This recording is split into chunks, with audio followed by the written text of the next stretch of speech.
Hi, I'm Corey Augustine. I'm an art conservator, and I'm also teaching MoMA's online course called In the Studio, Postwar Abstraction.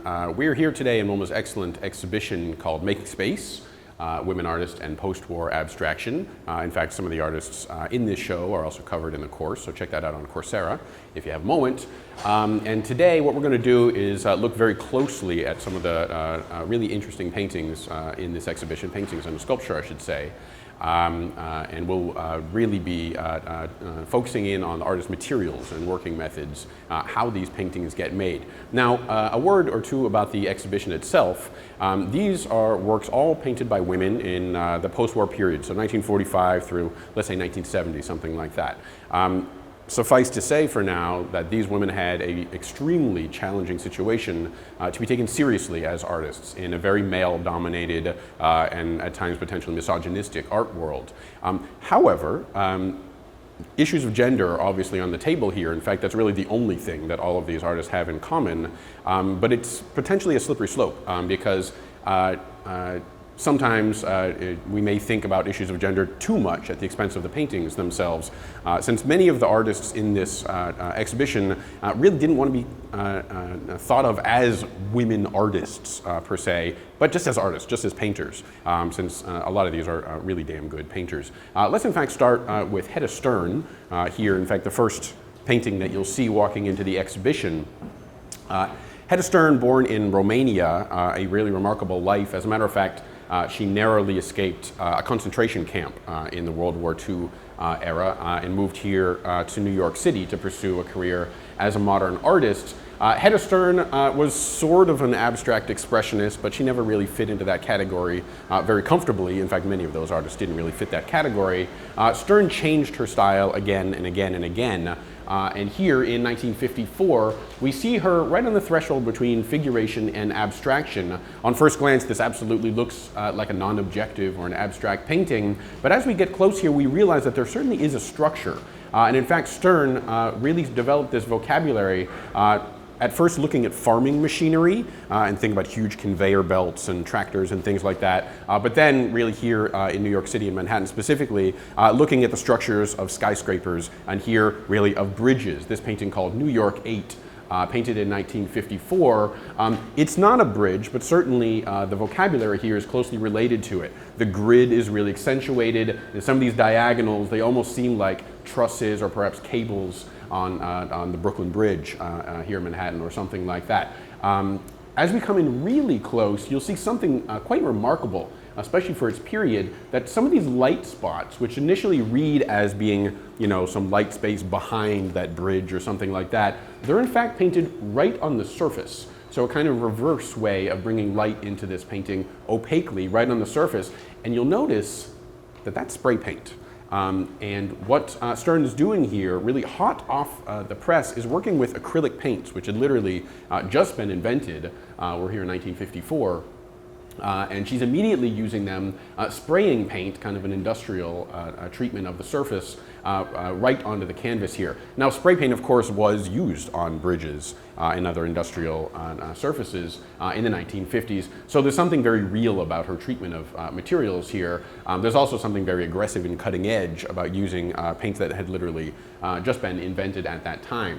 So as we're really looking at the facture or the making of this painting, we can see traditional brush marks, we can see sprayed passages like these, and then we see a lot of scraping.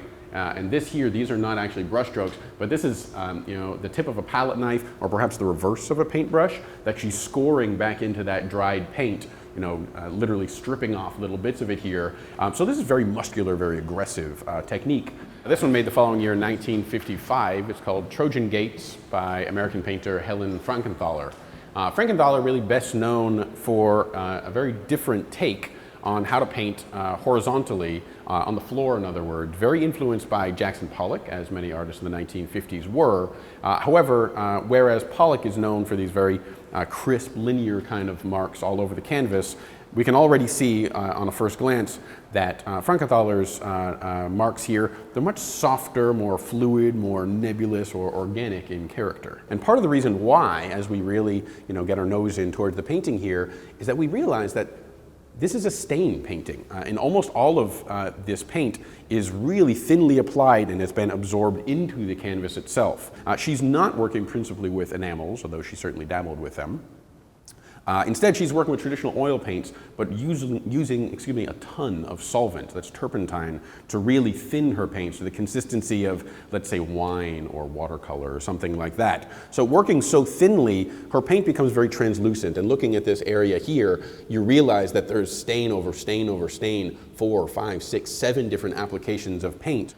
A few words about Joan Mitchell, another of the New York School painters. In fact, Mitchell herself, her New Yorkness, if you will, is a bit debatable because the year after making this painting, a couple of years after making this painting in 1960, Joan Mitchell moved to Paris, where she would spend a lot of time in, let's say, the second half of her career. In fact, Mitchell is known as one of the principal painters of the second generation, or the 10th Street generation, of abstract expressionists or New York School artists. So many of the artists in the 1950s working here in New York City were really trying to break away from European modernism. They were trying to find styles that were new or were perhaps more American than what had been made in this country beforehand. Mitchell perhaps is in a different category, though. Mitchell wears her influences on her sleeves, and they're very European, in fact, in nature. Mitchell repeatedly drew attention to her interest in Vincent van Gogh, and for me, I think even more strongly to Henri Matisse. From Van Gogh, and I think probably you can see this right off the bat, her interest in these brush strokes is quite evident. Van Gogh, of course, if you think of Starry Night or something like this, these pastos, thick kind of toothpaste applications of paint, dabs, well, these are now really blown up, and those are those same Van Gogh type dabs of paint, but now rather than the knuckles flexing, it's the elbows rotating and extending, so these become kind of muscular Van Gogh type applications of paint. Joan Mitchell also very interested in landscape, and a lot of the colors of nature are summarized here in this kind of crossing mesh of aggressive thick brushstrokes. But I shouldn't say only thick brushstrokes. There certainly are some thick ones. Look at this yellow straight out of the tube here, almost very pastos or thick in character. And as we allow our eyes to kind of move around this painting, this all-over composition here, we realize that this is virtually a dictionary of physical qualities of paint. Basically, every single thing that you would ever imagine that paint could do, it's here somewhere. So we saw that very thick mark here. We see some very thin and runny and translucent paints here. At other times, she's painting very forcefully. You can see she's put a lot of pressure on the brush here as she's almost scraping paint across the canvas. The bristles here are very evident. At other times, she's been a little bit more gentle, as she hasn't put as much pressure on the brush here with this looping green stroke where you don't see the canvas, and she's just kind of allowing the brush to move over the canvas, really, rather than scrubbing into it. Let's take a look at a work in sculpture here by Louise Nevelson. This is a sculpture made in 1963. It's called Big Black, and this is really Nevelson's signature style. We can say that this is a work in assemblage. These are found objects. Almost all of these are wood, and they've kind of been bric-a-braced or assembled together. And this was really Nevelson's key contribution to mid-century abstraction.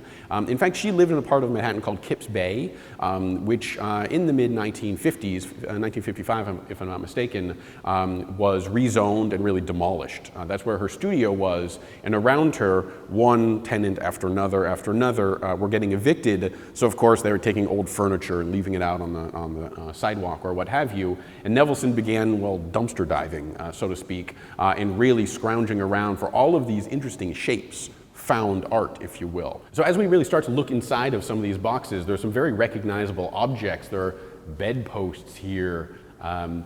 Perhaps this is a kind of a banister for a stairwell, something like that, and I don't know what this is, some kind of molding up by the ceiling. And all of these very dated but quite recognizable objects. But as we retreat from a distance here, we realize that by painting these monochrome, they all become kind of the same thing. They become buried by a very interesting treatment of form here, where suddenly the entire structure has this totemic form whereas we realize it's actually assembled from all of these, almost 1,000 little bits and pieces here. Nevelson was very cavalier about her use of paint and color. Black is really the signature color of her works.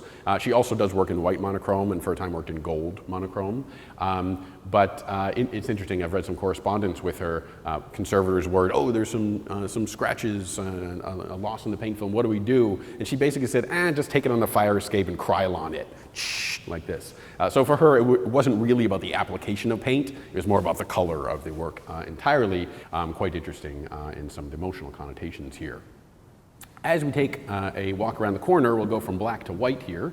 So looking at a painting by the Japanese artist Yayoi Kusama called Number F. Well, F is not exactly a number, but we'll forgive Yayoi for that. In fact, this is a painting that we referred to in the course and in a YouTube video, so you might check that also. But as we look at Kusama's brilliant 1959 canvas here, this is really her signature style, and this is the infinity net. Kusama carving out space here, loop to loop to loop to loop here, obsessively, neurotically, really filling this entire space of the painting. Very thick, very dry applications, these crusty accumulations of paint in some places, and then in other areas quite thin and much smoother as she's adding some oil, some medium to her paint. Also the holes, if you will, here, you can see that there's a lot of black showing through there. So what she's done is to ground this canvas with black and then to stain over it with white to have a very active surface. But Kusama, again, she made these infinity nets in a really wide variety of different ways, reinventing her motif, if you will, which again, according to her, comes from these hallucinations that she suffered from of flowers, repeating in her field of vision.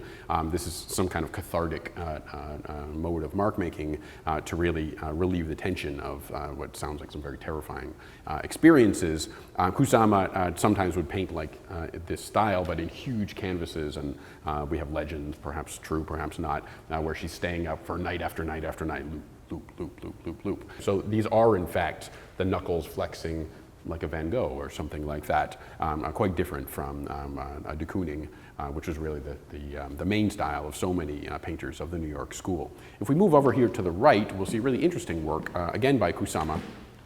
This is actually a collage of photos that Kusama took of her own paintings. Kusama was very well aware of the lens. She's someone who had herself photographed in her studio wearing costumes of her own design in front of her paintings. As we move into the Vietnam era, she made a lot of very well-known protests, including some here at the Museum of Modern Art, and brought a film crew with her. So we have some early inclinations about her awareness of the lens and its power as she's documenting her own paintings. And in fact, these are all different paintings, photographs of different paintings of hers that she has cut into squares, and she's essentially making an infinity net out of infinity nets as she's inbreeding her own ideas, if you will, complicating something that's already quite complicated. And as we backdrop here, it's almost this checkerboard of darks and lights that has this almost optical kind of vibrating effect. A really interesting motif here by Kusama, again, recycling her own ideas and finding new ways, new creative pathways forward through it. All right, thanks for watching. Hope you enjoyed that. If you did, be sure to check out the playlist here on YouTube for other in the studio as well as how to see videos. Also do check out Coursera for our online course. Hope to see you there. Questions and comments down below in the discussion section, and also click on subscribe so you don't miss future videos like this here at MoMA.